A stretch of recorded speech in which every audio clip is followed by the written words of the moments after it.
Welcome on into Nashville's Morning News. Dakota Wood from the Heritage Foundation joining us now, spending 20 years in the Marine Corps, among many other things, and these days, Senior Research Fellow for Defense Programs at the Heritage Foundation, and our guest, Lieutenant Colonel Dakota Wood. Thank you very much for joining us on WTN. So the very latest on Israel and Hamas, of course, the hostages are being freed today. Now there's supposed to be another round of hostages released, and we're finding out just how bad these conditions were that these hostages from Hamas were kept in. I mean, waiting hours to use the bathroom.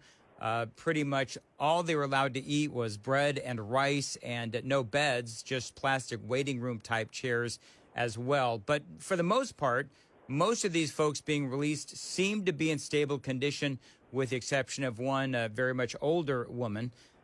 More expected to be released today. But is there anything surprising about what we're hearing from the stories of these hostages? Well, I don't think surprising. I mean, these are people, the hostage takers, who would take hostage a 2-year-old, right?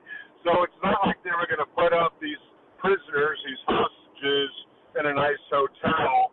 I think it is a good indicator that they didn't suffer some kind of really abusive torture, as was applied against those that Hamas killed in Israel. So, maybe they knew, or actually they knew that they would use this as bartering exchange, hostages in that true sense.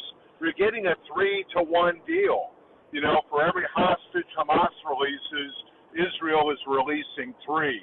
So it's in Hamas's interest to dribble these out, 10, 12, 13 at a time, and try to extend this ceasefire that they'll use to improve their position. Dakota, the 3-to-1 ratio, it sounds lopsided to me. Britt Hume and some other folks have been commenting on this as well. I mentioned it on Friday. That does sound lopsided. 3 prisoners being released, Hamas prisoners, for one hostage. And by the way, that's not an even split in the sense that Israel is releasing prisoners and they're releasing hostages. Talk about that dynamic. Yeah, well, you got it exactly right. The hostages Hamas is holding were kidnapped in the midst of absolute brutal mayhem. So storming into somebody's house, taking somebody's grandmother or a small child, and then secreting them away in the tunnels, which have now been proven to be underneath Shifa Hospital and other places. On the Israeli side, these were actual prisoners convicted in legitimate courts of law of conducting crimes, either attempted murder, bombings, violence against local law enforcement authorities, complicits in terrorist activities.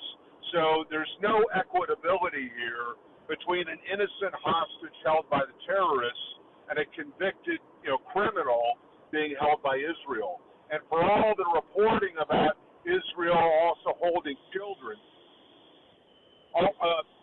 UN characterizes anybody under the age of 18 as being a child. So a lot of these children being held by Israel are actually 17-year-olds that have, again, been convicted of violence against Israelis.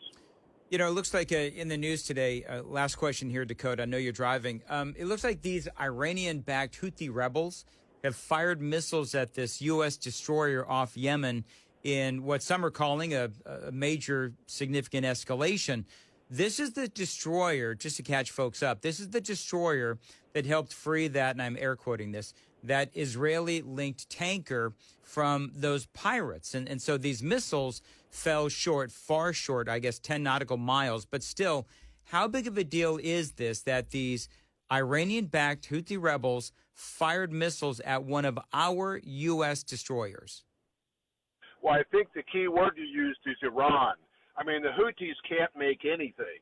So the fact that they actually have missiles could only have come from Iran, and they're only taking action, either firing them against Israel, trying to take control of a ship that they say has some kind of Israeli link, or firing these things at U.S. warships. That's only because Iran is pushing them to do that.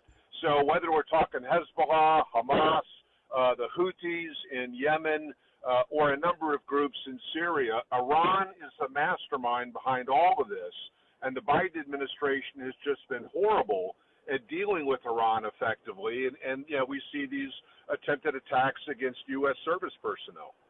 I know that was the last question, but your phone has cleared up a little bit, so I want to continue on a little bit because I do have a question. There's a big story out there about how, and this is from the Washington Post over the weekend, the White House has gone into damage control because apparently the president, everyone remembers when Joe Biden, the president, of course, and he had said this when asked about the number of casualties that were reported by Hamas. Listen. What they say to me is I have no notion that the Palestinians are telling the truth about how many people are killed. I'm sure innocents have been killed, and it's the price of waging a war.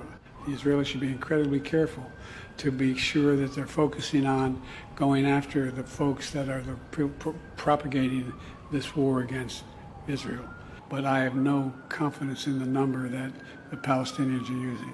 So now apparently, Dakota, there's this big story out there, came in over the weekend, that the president called in some of these nationwide Muslim leaders and said, I'm sorry, I'm disappointed in myself for openly admitting that he was, taking those numbers with a grain of salt because they were reported in Gaza by Hamas. And so, to me, well, I'm going to let you answer the question. I think it's indicative of a weak president. But what do you say about that?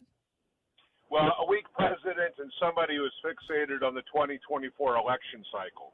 So his story seems to change based on whomever he's talking to. What group and what constituency does that group represent? So if you're talking Palestinian Americans or Americans that have been pro-Palestinian, in these marches and demonstrations, there are members of the Democratic Party in Congress that you're well aware of who have also been on the side of Hamas and the Palestinians.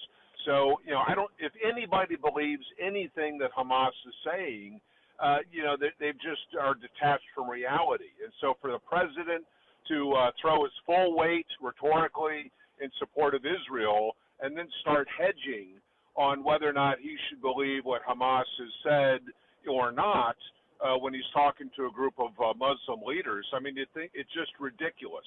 Well, so, what are we supposed to trust coming out of the White House? And I think it's a weak presidency. Well, and the other thing I would say about that is let's also not forget that it was the same folks that said that hospital that was bombed was from a missile that came from Israel, when in reality it actually came from Gaza. I mean, these are the kinds of things. Their propaganda is legendary. They just simply don't tell the truth, and they do everything they can to minimize the atrocities of Hamas and make Israel look like the ones that are committing all of these atrocities, when in reality, in my opinion, Israel is simply defending itself against Hamas. And with that, we'll let you go. 6:45. Thank you very much, Dakota. Drive safely.